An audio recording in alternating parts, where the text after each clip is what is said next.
All right. Shalom, shalom. First and foremost, I want to give all praise and glory to Yahweh, Ba'ashem, Yahweh Shai, Ba'ashem, Kakadash. Double honors to the apostle and great millstone, our teachers, and salutations to the icon that's teaching that truth of the folk on the earth in City. Risking their life week in, week out for Yahweh, Ba'ashem, Yahweh Shai. So this is just a quick lesson through the Spirit. It's basically going to the prophets came to prophesy. And I'm going to start in the book of Jeremiah 28:8, man. They say, the prophets that have been before me and before thee of old prophesied both against many kingdoms, against many countries, and against great kingdoms of wars and of evil and of pestilence. The prophet which prophesied of peace, when the word of the prophet shall come to pass, even shall the prophet be known that the Lord have truly sent him, man. So guess what? The Lord sent his prophets out there to prophesy about what? Wars, about kingdoms, about pestilence, about evil and bad times that's starting to come. Hey, and that's the whole job of a prophet, man. So when the Lord wake you up to become a man of the Lord, because hey, we know according to John, John 15:4, or John 15:16, or 16 and 15, something like that, that the Lord chose you. So the Lord have chosen you and woke you up to come into this knowledge of Yahweh Ba'ashem Yahweh Shai. Hey, you have nothing but to prophesy, man. The Lord told us and ordained us what? To go to the highways and hedges, man, and warn the people. Let's get that. That's in the book of Luke, and then we're going to go to Ezekiel. But this Luke, the 14th chapter, and I'm going to start at verse 16. They say, and then said he unto him, a certain man made a great supper, and bled many, and said his servants at supper time to come to them that were bedded, come, for all things are not ready. And yes, all things are ready, man. The kingdom of heaven is ready for us. We just have to what? Prophesy these things and warn the people the things to come. So what? Our kingdom can come. Let Esau and his let him know that his kingdom is through, is falling, and let us know that our kingdom is coming. He's saying that they all with one consent begin to make excuses, and that's one thing that we can't have. Hey, regardless of the fact, whatever we go through, no matter whatever come our way, you can't make excuses for what? Doing this work. And this is what these men did. Let's keep going. They say, the first said unto him, I have brought a piece of ground and have need go and see it. I pray that I may be excused. Another one said, I have brought 5 yoke of oxen and go to prove them. I pray that he might be excused. And another one said, I have a married wife, and therefore I cannot come. So that servant came and showed his Lord these things, that the master of the house been angry to the servants. Right? And he said, go out quickly into the streets and the lane of the city, and bring hither the poor and the maimed and the haughty and the blind. And who is that? That's talking about the children of Israel, man. Because we are lost. And it's Matthew's, the 10th chapter, Salakia. The 10th chapter, starting at verse 5. It say, then those 12 Yahweh Shai sent forth and commanded them, saying, go not in the way of the Gentiles, and not in the city of Samaria, enter ye not. And that was talking about the heathen.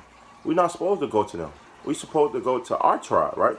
Verse 6. But go rather to the lost sheep of the house of Israel. So the ones that lost, the ones that don't know who they are, that's who the Lord sent his men, the Lord, out to what? Prophesy. And tell them the things that surely shall come to pass. Like pestilence, like wars, and the end times, man. Those things is what this Luke 14 is going into. So Salak, it's a little bit more. There's Matthew 10 and 17. And as you go, preach, saying the kingdom of heaven is at hand. So hey, the kingdom draw nigh. The Lord already have the kingdom ready for us. All we have to do is obey his word, his commandments, teach the truth, and to the end. And guess what? We're going to get that reward, that salvation that the Lord promised us. Because it's a great reward for doing this work of Yahweh Ba'ashem Yahweh Shai, even though we don't deserve it. But guess what? The Lord is still merciful. So the Lord is still going to look out for his prophets. So when you get this truth, hey, guess what? Teach. Teach the truth. The prophets that came to prophesy. So do your job, man. It say, heal the sick, cleanse the leper, raise the dead, and rise out devils. Freely you have received, freely you have given. So when you come in this truth, hey, freely the Lord gave you these things, freely give it back. Hey, give the people the water that they've been thirsting for. Give them the clothes, the ointment, the oil, so that they won't be dry, they won't be lost. So when you go back into this Luke 14, and 22, it says, and the servant said, Lord, it is done as thou hast commanded, and ye that is in Rome. And the Lord said unto the servant, go out into the highways and to the hedges and this the point, and compel them to come in, that my house might be fulfilled. So we have to go out and teach this truth, regardless of fact what's going on in our life. Hey, until what Esau shut this thing down. Hey, we still have to push these videos on YouTube, man. We still have to warn the people and let them know that the Lord is not playing. Regardless of the fact, whatever going on in our personal life, man. That's the job of a prophet, man. This Jeremiah 1 and verse 5, it say, behold, before I formed thee in the belly, I knew thee. And that's one thing about the Lord. The Lord have chose his select man, hey, from the beginning. Hey, tell you that in Ephesians, the first chapter, man. Hey, that he predestinate his prophets for this day, for these moments. Even back then, like Jeremiah said, and even now, the Lord sent his man out there so that these people, Israel, would not have an excuse. His chosen people, the people that he care about, man. That you won't have an excuse in that day when wrath come, when judgment come, when evil come. You have no excuse to say that you didn't want to get right. It say, before thee came forth out of the womb, I sanctified thee and ordained thee a prophet into the nations. It say, this said I and Lord Yahweh, behold, I cannot speak, for I am a child, but the Lord said unto me, say not I'm a child. So don't say that you can't do this. Don't say those things.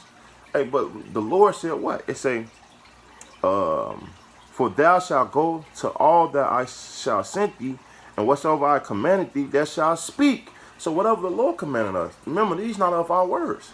These are the words of Yahweh Bashim Rashai, man. So if you these people get mad, offended, or something, they should be getting offended of Yahweh Bashim Rashai, man. Because the Lord ordained us, and I hope, man, Carlo Yahweh Bashim Rashai, that he keep us and put the spirit on us to keep doing these things, man. So that we be separated and don't get judged with the world. It say verse 10. I'm going to jump down to 10. It say, see, I have this day set thee over the nations and over the kingdom to root out and to pluck down and to destroy and throw down and to build and to plant. And that's the job. We're supposed to do all those things until the Lord come back. Until the Lord say, is it finished? And we approaching that time soon. So it's no time to be giving up or feeling weary. None of those things. Hey, trust me. The Lord is almost here. This Ezekiel, the 3rd chapter, verse 17. It says, son of man, I have made thee a watchman into the house of Israel. So guess what? A whole job of a watchman is to what? A watch over, because back in the ancient time, a man that was set to be a watchman was what? To watch when the enemy is finna come in. So when the Lord set us to watch over his people, he's letting and warning his people to let them know that the enemy about to come. Esau is about to come with great wrath. The heathens is plotting against us. It's all these unrighteous decrees in this world. So the Lord said, warn his people. It say, therefore hear the words of my mouth and give them warning from me. So it said, the Lord told us, the prophets, the one that he set up, the son of the man, to warn the people. It say, when I say unto the wicked, they shall surely die, and now give him not warning, nor speak to warn a wicked from his wicked way, to save his life, the same wicked man shall die in his iniquity. But his blood will I require of thy hand. So if we don't teach this truth, that blood is required of us. So the Lord is going to destroy us. Just because we in the same boat as them wicked men. We didn't give them that truth, that way out to save that man's life. It say verse 19, yet if thou warn the wicked and he turn not from his wicked way. So if he don't turn, if you told him what to do, how to do it, when to do it, get right, and guess what? If he don't turn from his wicked way, right? It say, nor from his wicked way he shall die in his iniquity, but that shall deliver thy soul. So guess what? The Lord is going to deliver your soul. All you have to do is what? Prophesy. It say, it's more, but let's keep going. This is Isaiah 58:1. It said, cry aloud, spare not, look up thy voice like a trumpet, and show my people their transgression. In the house of Jacob, their sins, man. So that's the whole purpose. When you speaking in the highways and byways, speak up. Hey, tell the people, go into this, go into that. Tell them don't do that, don't eat pork. Keep the law and statutes, commandments of Yahweh Shemem Shai, man. Because, hey, we know when we sin bring it to death. And sin is transgression of the law. So the law is still in effect. So therefore, we have to show the people the way out. And this is the way out. Through Yahweh Shai. Through life. This Luke, the 1st chapter. And we're going to end with this, Lord willing. It's Luke 1:68. It say, blessed be the Lord of Israel, for he hath visited and redeemed his people. And that's what the Lord have done. The Lord is coming back to redeem his people, the nation of Israel. It said he hath raised up a horn of salvation for us in the house of his servant David, as he spake by the mouth of his holy prophets, which have been since the world began. So the prophets always been out there. And they all their job was to what? To warn the people and let the people know that the enemy is coming down. It say verse 71 that we shall be saved from our enemy, and that's one of the reasons to teach this truth. Let's get that. Let's get that, man. Salakia. Because hey, a lot of people out here don't have hope. A lot of people don't know what's going on, why these things happening. But the prophets out here to let you know and show you that, hey, we have hope. All we have to do is just return to the Heavenly Father. The enemy's finna come down with these great wrath, these unrighteous decrees, man. But guess what? The Lord still have a way for us to get out, man. It's Isaiah 61:1. It say, the Spirit of the Lord is upon me, because the Lord had appointed me to preach good tidings to the meek. And when you go into that word good tidings, it means good news. So the Lord sent his prophets, the Spirit that he put upon them, to speak good news, and to who? The meek. Talking about Israel. He said he has set up me to bind up the brokenhearted, to proclaim liberty to the captives, and open the prison to them that are bound. The ones that that's in this